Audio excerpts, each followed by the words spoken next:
الرحمن الرحیم نحمدہ ونصلی علی رسولہ الکریم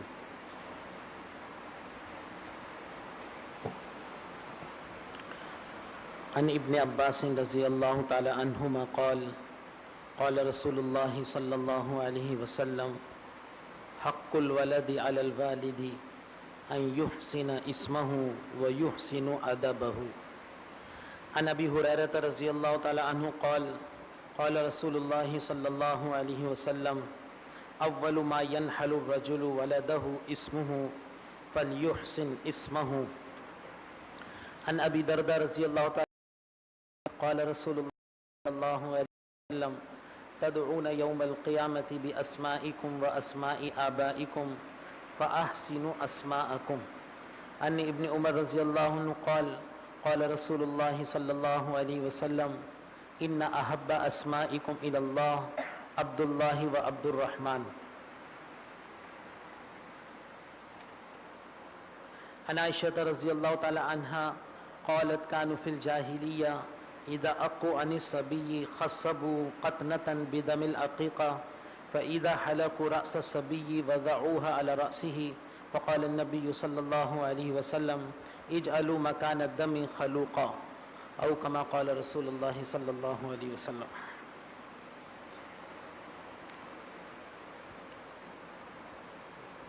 گزشتہ درس میں بات یہ چل رہی تھی کہ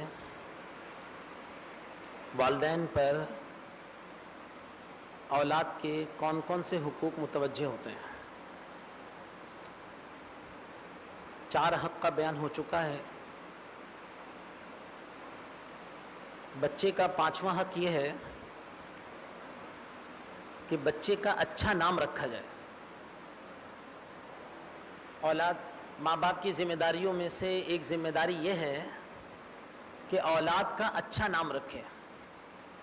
اس سلسلے میں جو میں نے حدیث پڑھی ہے، پہلی حدیث حضرت عبداللہ ابن عباس رضی اللہ تعالی عنہ سے روایت ہے کہ رسول اللہ صلی اللہ علیہ وسلم نے فرمایا باپ پر بچے کا یہ بھی حق ہے کہ اس کا اچھا نام رکھے اور اس کو حسن ادب سے آراستہ کرے۔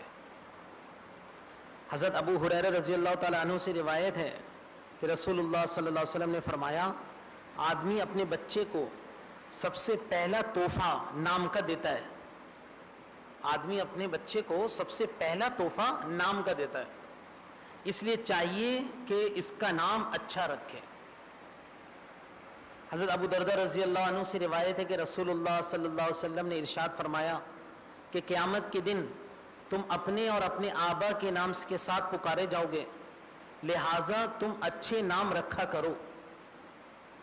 حضرت عبداللہ بن عمر رضی اللہ عنہ سے روایت ہے کہ رسول اللہ صلی اللہ علیہ وسلم نے فرمایا تمہارے ناموں میں اللہ کو سب سے زیادہ محبوب اور پسندیدہ نام عبداللہ اور عبد الرحمن ہے۔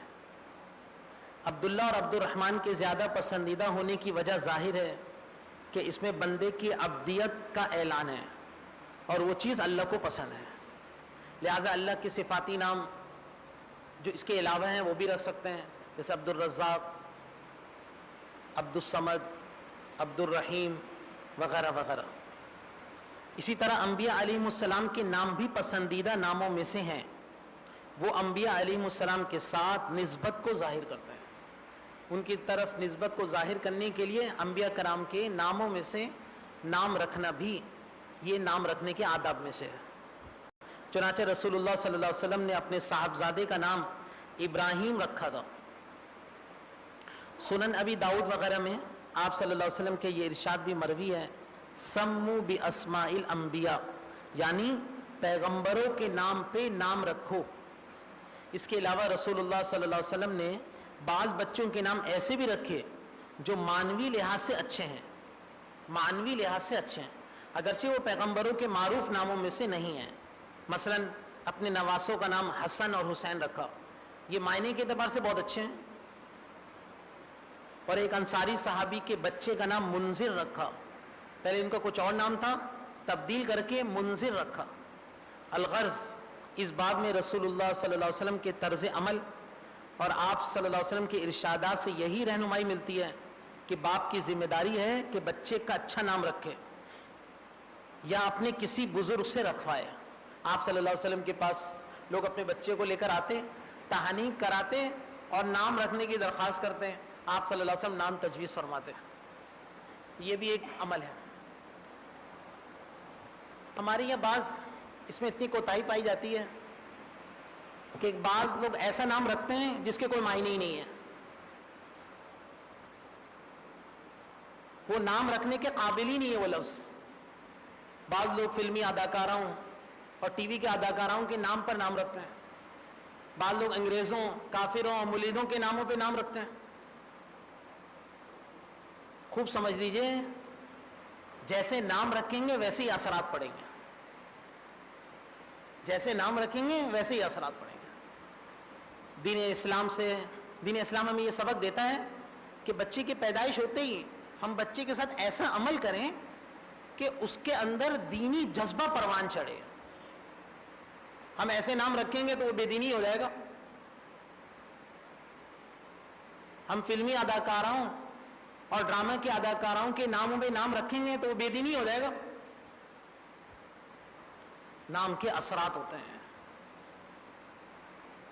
حکیم الامت مولانا اشرف علی تھانوی رحمہ اللہ کے مواعظ میں ہے, ایک شخص ان کے مجلس میں آیا کرتا تھا, حضرت کی مجلس میں آیا کرتا تھا اور اپنے بچے کی بیماری کا تذکرہ کرتا تھا. حضرت میرا بچہ بہت بیمار ہے, میں علاج کرا کر تھک گیا ہوں, اس کو صحت نہیں مل رہی. حضرت دعا فرما دیتے تھے. ایک دن حضرت نے پوچھ لیا اس بچے کا نام کیا ہے؟ اس نے کہا اس کا نام کلیم ہے. کلیم کے ایک معنی تو کلام کرنے کے ہیں. حضرت موسیٰ علیہ السلام کو کلیم اللہ اسی وجہ سے کہا جاتا ہے, اللہ سے ہم کلام, اللہ سے کلام کرنے والا. لیکن کلیم کے ایک معنی زخمی کے بھی ہیں. حضرت نے فرمایا اس کا نام تبدیل کر کے کلیم کے بجائے سلیم رکھ دو. اللہ کا کرنا ہوا کہ اس کو صحت مل گئی. کلیم کے بجائے سلیم رکھنے سے اس کو صحت مل گئی. نام کے اثرات ہوتے ہیں, لہذا نام خوب اچھا سے اچھا رکھیں. بعض لوگ باپ کو پتہ ہی نہیں ہے کہ میرے ذمے بچے کا نام رکھنا ہے, محلے والے رکھ رہے ہوتے ہیں. یہ بڑی کوتاہی ہے. جو بھی کوئی بتا دے بس یہ نام رکھ دو, ہاں بھائی بس فلاں نے تجویز کر دی لہذا بچے کا یہ نام ہے. پتہ ہی نہیں حضرت والد کو کہ بھائی میرے ذمے بچے کا نام رکھنا بھی میرے اوپر بچے کا حق ہے. یہ چیز سیکھنے کی چیز ہے. ایک عمل عقیقے کا ہے. عقیقہ اہل ثروت پر, مالدار پر بچے کی پیدائش کے 7ویں دن کرنا یہ مستحب ہے. یہ لازم و ضروری نہیں ہے, یہ مستحب عمل ہے. جس کو اللہ پاک نے مالی وسعت دی ہے وہ بچے کے پیدائش کے 7ویں دن عقیقہ کرے. اور بچے کی پیدائش کا 7واں دن وہ کہلاتا ہے جس دن پیدائش ہوئی ہے اس سے پہلے والا دن. جمعے کی دن پیدائش ہوئی ہے تو جمعرات کا دن 7واں دن ہوگا. جمعے کے دن مغرب سے پہلے پیدائش ہوئی ہے تو جمعرات کے دن اس کا 7واں دن ہوگا. 7ویں دن عقیقہ کرنا سنت ہے. اس سلسلے میں نے ایک حدیث آپ کے سامنے پڑھی ہے, اس کا ترجمہ کرتا ہوں. حضرت عائشہ صدیقہ رضی اللہ تعالی عنہا سے روایت ہے کہ زمانے جاہلیت میں لوگوں کا یہ دستور تھا کہ جب وہ بچے کا عقیقہ کرتے تو روئی کے ایک پھوئے میں عقیقے کے جانور کا خون بھر لیتے, پھر جب بچے کا سر منڈوا دیتے تو وہ خون بھرا پھویا اس کے سر پر رکھ دیتے اور اس کے سر کو عقیقے کے خون سے رنگین کر دیتے.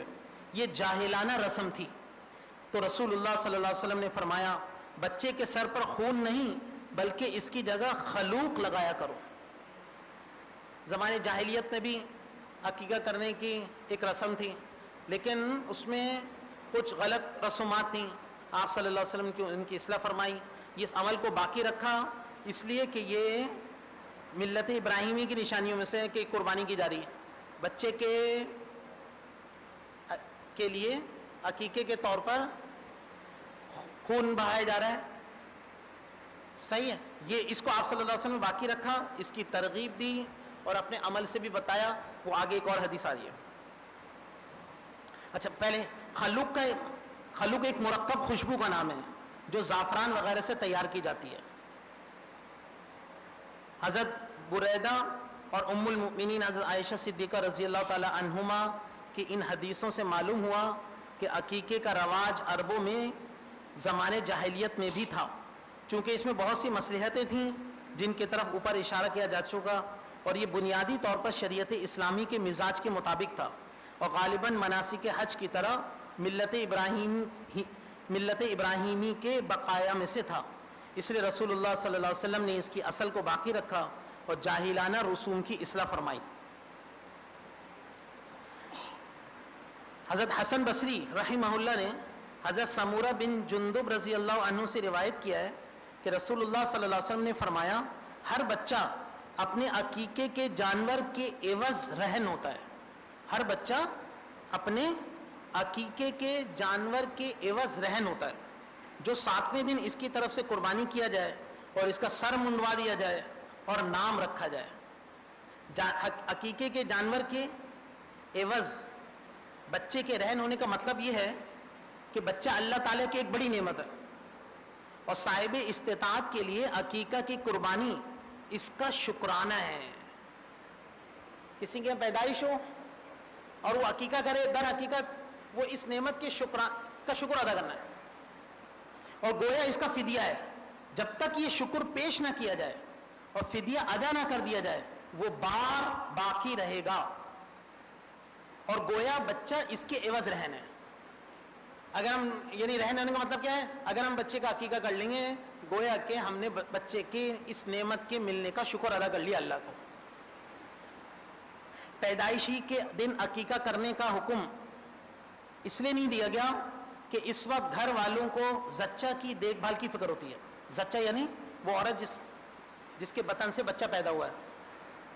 علاوہ ازیں اسی دن بچے کا سر صاف کرا دینے میں طبی اصول پر ضرر کا بھی خطرہ ہے، یعنی پہلے دن عقیقہ نہیں کرنا، پہلے دن بچے کے سر کے بال نہیں منڈوانے، 7ویں دن عقیقہ کرنا ہے، 7ویں دن بال منڈوانا ہے۔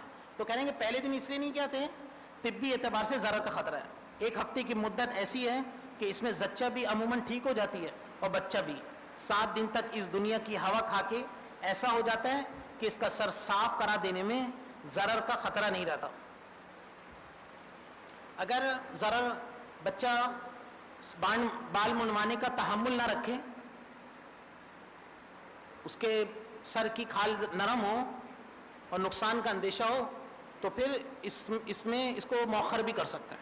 اور پھر بچے کا سر منڈوا کر زعفران کو پانی میں مل کر اس زعفران کو سر میں ملنا چاہیے، پانی میں گھول دیا جائے اور اس پانی کو سر میں ملنا چاہیے۔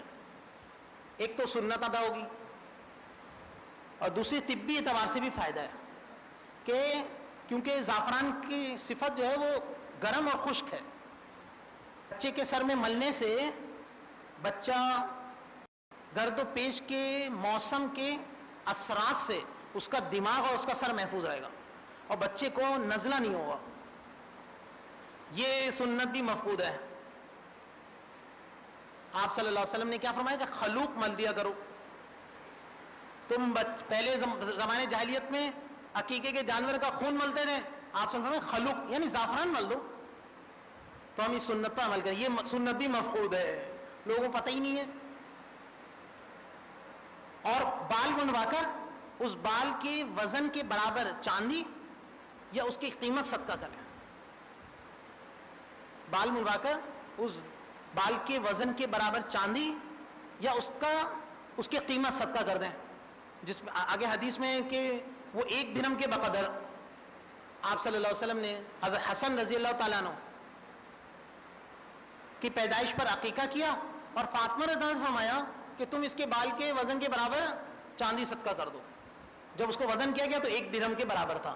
پاکستانی روپے کے اعتبار سے بعد میں بتایا 250 سے 300 روپے بنتے ہیں، کم و بیش اتنے روپے کا صدقہ کر دیں۔ یہ ایک سنت عمل ہے۔ اچھا، عقیقہ کرنا مستحب ہے، 7ویں دن عقیقہ کرنا مستحب ہے، اسی دن بال کٹوانا چاہیے۔ اچھا، بال کٹوانے میں یہ شرط نہیں ہے کہ عقیقہ سے پہلے کریں یا عقیقہ کے بعد کریں، جیسی سہولت ہو ویسے کر سکتے ہیں۔ جانور ذبح کرنے کے بعد بھی کر سکتے ہیں، جانور ذبح کرنے سے پہلے بھی کر سکتے ہیں۔ اس عقیقے کے جانور کا گوشت کا بھی وہی حکم ہے جو قربانی کے گوشت کا حکم ہے. کیا مستحب یہ کہ 3 حصے کر لیے جائیں, ایک حصہ رشتہ داروں میں, ایک حصہ غریبوں میں, اور ایک حصہ خود رکھ لیں. غریبوں میں اور رشتہ داروں میں تقسیم کر دیں ایک ایک حصہ, اور ایک حصہ خود رکھ لیں. اگر اس پورے حصے کے گوشت سے اگر آپ ضیافت کرنا چاہیں تو اس کی بھی اجازت ہے. صحیح. دیکھیے اسلام کیسا زبردست مذہب ہے کہ بچے کی پیدائش پہ خوشی کے اس اظہار میں آپ اس گوشت کو کیا کہتے ہیں اپنے رشتہ داروں کو کھلائیں. وہ کھائیں گے تو وہ بھی خوش ہوں گے, وہ بھی دعا دے دیں گے. بچے کے بال کے وزن کے برابر صدقہ کریں, غریب کو دیں, غریب بھی خوش ہو جائے گا.